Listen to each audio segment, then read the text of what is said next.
दुर्योधन चढ़ गया होता सिंहासन पर तो धर्म का बहुत नाश होता। दुर्योधन ने सैनिक बुलाए कि कृष्ण को बंदी बना लो यहीं पर। कौन समझाएगा ऐसे?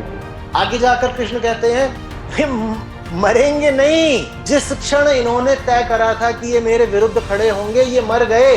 तुम क्यों ग्लानि ले रहे हो कि मैंने मारा?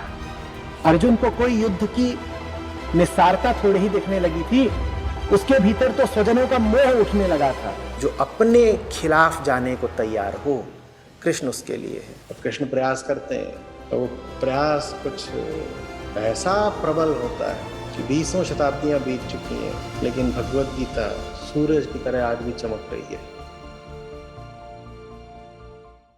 आचार्य जी प्रणाम।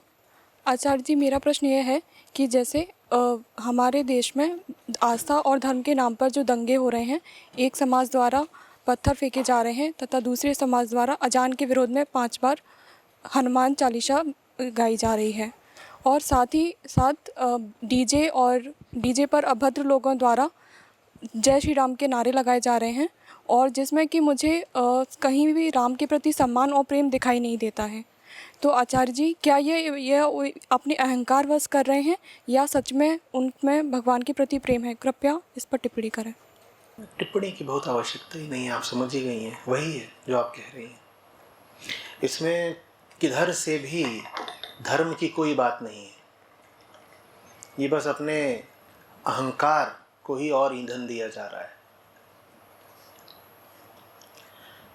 ना अजान वालों की ओर से, न राम वालों की ओर से। इसमें धर्म कहीं भी नहीं है। धर्म कहीं नहीं है। मैं बिल्कुल नहीं कह रहा हूं कि इस मुद्दे का कोई आध्यात्मिक आयाम हो ही नहीं सकता। बैठिए, बिल्कुल हो सकता है, बात हो सकती है। पर इस मुद्दे पर जो लोग उछल कूद मचा रहे हैं, इस पक्ष से उस पक्ष से, कहीं से भी, और चाहे राजनीतिक हलकों से, उनमें से किसी को भी धर्म से कुछ लेना देना है ही नहीं। वास्तव में ये लोग परेशान हो जाएंगे अगर इनके सामने वास्तविक धर्म रख दिया जाए। ये लोग यहाँ मौजूद हों और इनके हाथों में उपनिषदों की या अष्टावक्र गीता की प्रति रख दी जाए, ये बेचैन हो जाएंगे, इनसे पढ़ा नहीं जाएगा। ये तो बस धर्म के नाम का इस्तेमाल करते हैं अपने स्वार्थ साधने के लिए, और उसका बड़ा दुष्परिणाम एक ये होता है कि जो लोग बिल्कुल बीचों बीच खड़े होते हैं ना, अभी अनिर्णय की अवस्था में, फेंस सिटर्स जिनको बोलते हैं, जो सोच रहे होते हैं कि धर्म को जीवन में रखें या त्याग ही दें, धर्म किसी काम का है भी या नहीं, जब वो धर्म का ऐसा विकृत रूप देखते हैं तो धर्म से दूर हो जाते हैं।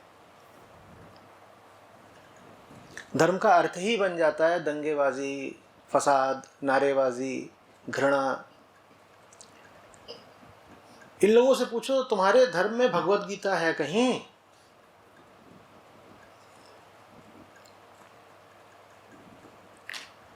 एक बार पढ़ी भी है? एक श्लोक का भी अर्थ बता दो, इन्हें कोई मतलब नहीं होगा। इनके लिए धर्म का अर्थ होता है एक सामुदायिक भावना, एक तरह की गिरोहबंदी, एक कबीलाई मानसिकता। ये मेरा कबीला है, ये तुम्हारा कबीला है, और हम दोनों आपस में लगातार लड़ते रहते हैं। मैं लड़ाई करने से इनकार नहीं कर रहा। मेरा प्रिय ग्रंथ है श्रीमद् भगवद गीता, जिसमें युद्ध ही युद्ध है। मैं बिल्कुल नहीं कह रहा कि धर्म की रक्षा के लिए युद्ध मत करो।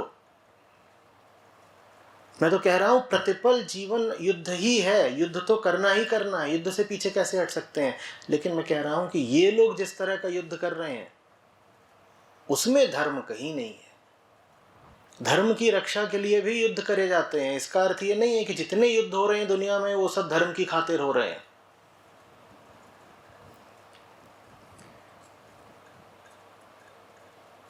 मैं ये भी नहीं कह रहा हूं कि आध्यात्मिक व्यक्ति को जीवन में कभी शस्त्र ही नहीं उठाने चाहिए।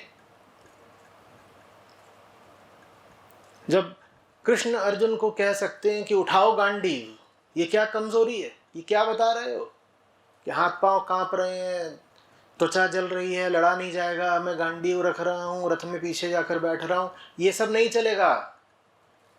उठाओ गांडीव और युद्ध करो।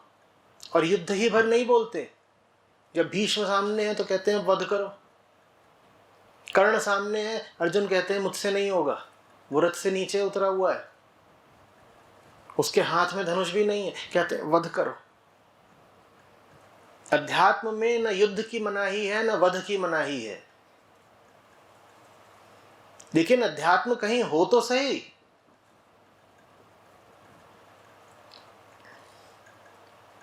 ये पत्थर फेंकने में, ये उल जलूल नारे लगाने में, और जैसा आपने कहा कि डीजे लगा करके, उल्टे पुल्टे गाने लगा करके उसमें राम के, कृष्ण के, शिव के नाम पर नाचने में, इसमें थोड़ा ही धर्म कहीं पर है।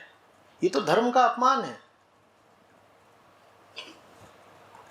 चाहे वो ये बात हो कि महाशिवरात्रि आई नहीं, कि रात रात भर तमाम तरह का नाच गाना, फिजूल फिल्मी गाने चल रहे हैं, उस पर टांग उठा उठा के नाच रहे हैं, भांग गांजा धतूरा, और ये सब कुछ शिव के नाम पर हो रहा है। इसमें शिव कहाँ है भाई?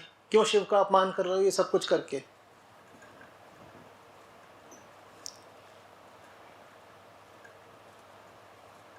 ये तो अहंकार अपनी हेकड़ी दिखा रहा है।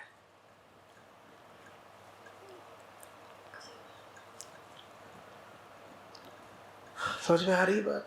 आप जय श्री राम जब बोल रहे हो, उसमें राम के प्रति आपकी भक्ति और समर्पण और निष्ठा देख रहे हैं, या आपके अहंकार की अनुगूंज? और वो अहंकार भी क्या सड़ा हुआ अहंकार?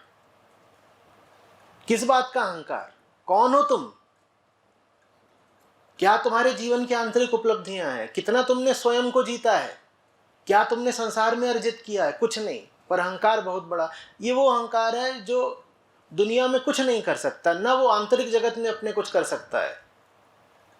तो उसको एक सुविधापूर्ण तरीका मिल गया है अपने आप को ये बताने का कि हम भी कुछ हैं। बल शक्ति दो जगह से आते हैं। जो निचली जगह है वो ये है कि दुनिया में कुछ हासिल कर लो तो ताकत मिल जाती है। जो ऊंची जगह है वो ये है कि अपने भीतर कुछ हासिल कर लो तो वहां से ताकत मिल जाती है। और इन दोनों से भी एक बहुत गई गुजरी जगह है, वो ये है कि कुछ मत हासिल करो, बस झूठ मूठ का धार्मिक उन्माद फैलाना शुरू कर दो, अल्लाह अकबर बोल के, कभी जय श्री राम, और उससे फिर ताकत मिल जाती है। ऊंची से ऊंची बात है धर्म।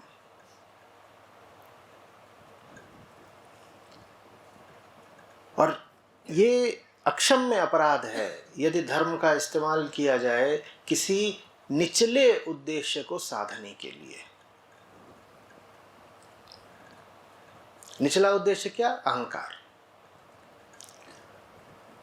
एक बहुत छोटी सी घटिया चीज के लिए आपने इतनी ऊंची चीज को दांव पर लगा दिया, उस पर गंदे छींटे डाल दिए, क्या माफ करे जाए आपको?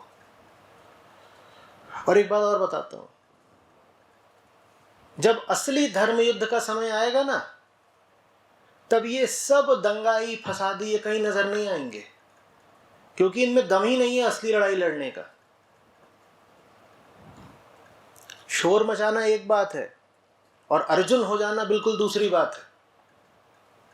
अर्जुन हो जाने का मतलब समझते हो? मोह, आसक्ति, जितने भीतर बंधन होते हैं सबको काटना। अर्जुन के बाणों की दिशा बाहर की ओर थी, चोट उसे यहां लगती थी। सामने उसके स्वजन थे, मित्र थे, गुरु थे, पितामह थे, उन पर बाण चलाना आसान नहीं था। हर बाण के साथ अर्जुन को चोट लग रही थी।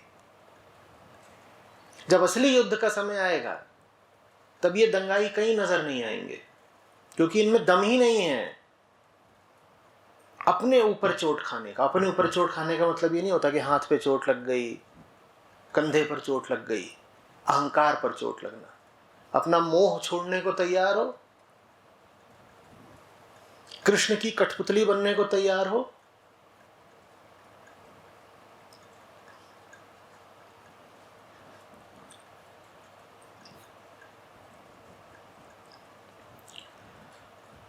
झूठी लड़ाइयों का बड़ा दुष्परिणाम यह होता है कि उनको जीत भी लो तो कुछ हासिल नहीं होगा, और झूठी लड़ाइयों में फंसे रह जाकर तुम बड़ी और सच्ची लड़ाई कभी लड़ ही नहीं पाते। आज धर्म निस्संदेह खतरे में है, पर उसको बड़े से बड़ा खतरा बाहर से नहीं है भाई, उसको बड़े से बड़ा खतरा भीतर से है। आप हिंदू मुसलमान करते हो, आप कहते हो ये सब जो दूसरे धर्मों के लोग हैं, विशेषकर मुसलमान हैं, इनसे बड़ा खतरा आ गया है। आप कहते हो देखो इतने 100 करोड़ हिंदू हैं और उनको खतरा है इतने करोड़ दूसरे धर्मावलंबियों से। मैं पूछ रहा हूँ 100 करोड़ हिंदू कहाँ हैं, मुझे दिखाओ। तुम्हें बात ही नहीं समझ में आ रही। 100 करोड़ हिंदू हैं कहाँ? मुझे 2 लाख हिंदू दिखा दो, मैं एहसान मानूंगा। ये है सबसे बड़ा खतरा। ये खतरा आपको दिखाई नहीं दे रहा। आपको खतरा दिखाई दे रहा है मुसलमानों से और ईसाइयों से। मुझे दिखाओ 100 करोड़ हिंदू कहाँ हैं। ये जो सड़क पे घूम रहे हैं लड़के लड़कियां आज की पीढ़ी के, और भारत की अधिकांश जनसंख्या तो जवान ही है, ये किस दृष्टि से हिंदू हैं? अभी हम नॉलेज पार्क में हैं, यहाँ सब यही हैं, युवा लोग। नाम के अलावा इनमें हिंदू जैसा क्या है मुझे बताओ। ये हिंदू कैसे हैं?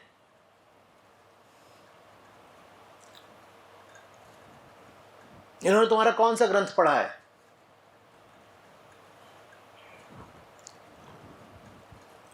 ये तुम्हारी संस्कृति के किन तत्वों से परिचित हैं? बताओ मुझे।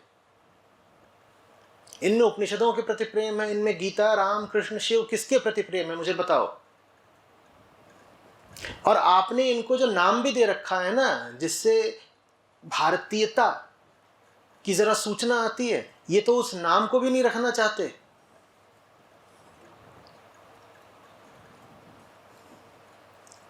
कोई भी नाम हो ही नहीं सकता कि इस समय किसी भी जवान आदमी का कोई पाश्चात्य उपनाम जैसा न रख दिया गया हो। वेस्टर्नाइज्ड निकनेम जो जवान लोग सुनने समझ नहीं आएगा पाश्चात्य माने क्या होता है। कोई भी आप नाम बता दीजिए, चलिए कर लेते हैं। किससे शुरू करें? ये बैठा है, हाँ भाई संदीप, ये सैंडी है। कोई भी आप नाम बताइए ना। ये हिंदू है, ये इतना बड़ा खतरा आपको दिखाई नहीं दे रहा? हिंदुओं की काया हो सकती है 100 करोड़ की, भीतर भीतर कोई हिंदू बचा कहां है? बोलो। भगवान कहां है? आप कहते हैं भगवान को मानते, भगवान कहां है? एक ही भगवान है, सफलता और पैसा। और अगर जवान आदमी है तो सेक्स। कहां है धर्म? कहां है?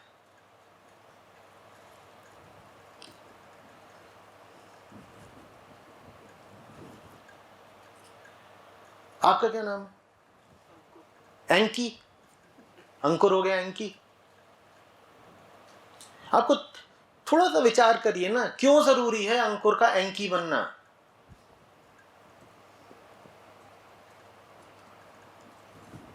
ये घृणा है अपनी भारतीयता से, अपनी जड़ों से, अपने धर्म से घृणा है। आपको यहां खतरा नहीं दिखाई दे रहा?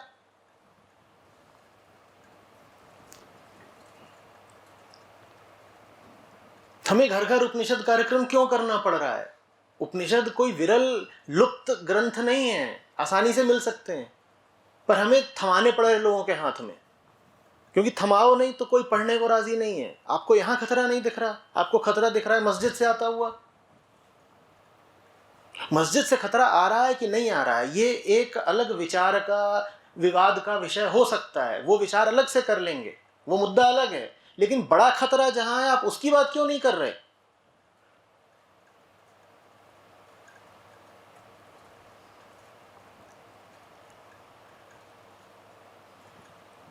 हाँ जी, आपका क्या नाम है?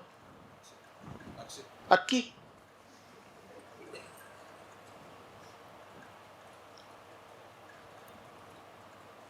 या एक्स। एस लगा देने से बड़ा कूल हो जाता है सब कुछ, अंत में एस लगा दो। ये यतेंद्र जी थोड़ी बैठे हैं, यैट्स बैठे हैं।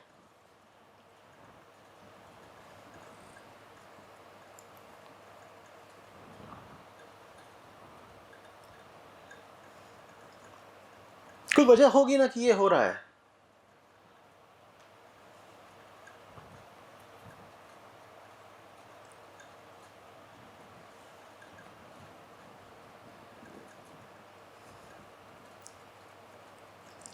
पैदा हुए गोरखपुर में, दादा ने नाम रखा गोवर्धन। वो घूम रहे हैं, बता रहे मेरा नाम है गोवा। गोवा, गोवर्धन गोवा बन गया। यहां खतरा नहीं समझ में आ रहा।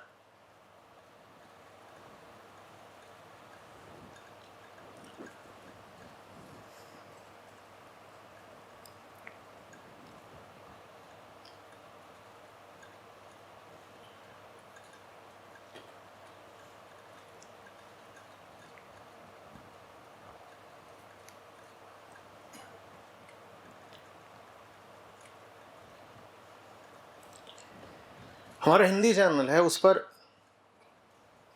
मैं तमिल भाषियों की, कन्नड़ भाषियों की बात नहीं कर रहा। हमारे यूपी बिहार के लड़की लड़कियों के आते हैं। क्या आप वीडियो का टाइटल अंग्रेजी में भी लिख दिया करिए। हिंदी हमें सुनने में समझ में आती है हम, लेकिन देवनागरी पढ़ नहीं पाते। ये देवनागरी पढ़ नहीं पाते।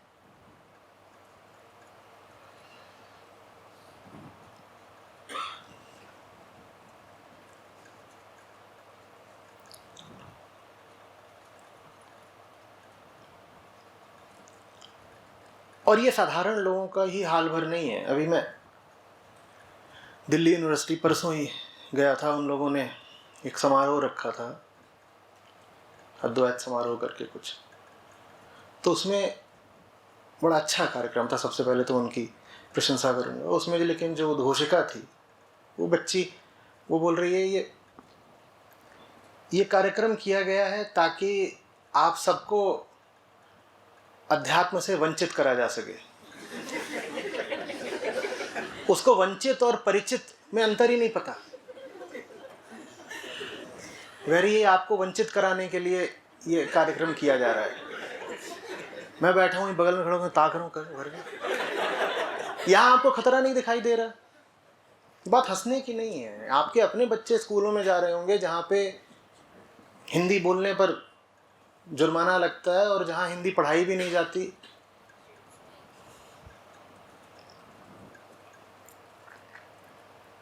ये अंग्रेजी में पढ़ेंगे भगवत गीता, आपको वाकई ऐसा लगता है? लगता है क्या? कौन से 100 करोड़ हिंदू कहाँ हैं? आप पगला जाते हैं अगर 5-10 हिंदुओं का धर्मांतरण हो जाए तो। आप कहते हैं अरे 10 चले गए, 10 चले गए। यहां 100 करोड़ जा रहे हैं, वो आपको नहीं दिखाई दे रहा है।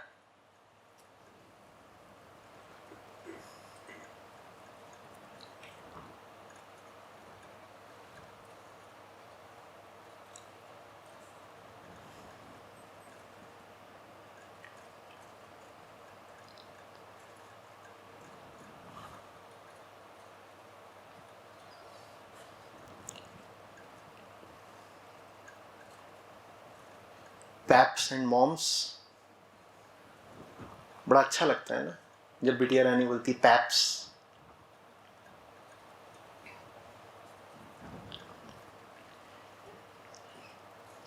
वो पैप्स बोल रही है तो भीतर कोई अलार्म नहीं बजता। हाँ, ये पढ़ लें कि किसी की लड़की ने धर्म परिवर्तन कर लिया तो लगता है कि बिल्कुल अभी बंदूक उठा लेते हैं। धर्म परिवर्तन सिर्फ तब है जब कोई औपचारिक घोषणा ही कर दे, जब फॉर्मल अनाउंसमेंट हो जाए, सिर्फ तभी होता है धर्म परिवर्तन। और कोई घोषणा ना करे और भीतर ही भीतर धर्म को पूरी तरीके से छोड़ चुका हो, तब नहीं हुआ धर्म परिवर्तन। बोलिए बोलिए। किसी ने ऊपर ऊपर ये लिखना जारी रखा कि मेरा धर्म है हिंदू धर्म, लेकिन भीतर से उसने सनातन भाव को कब का त्याग दिया।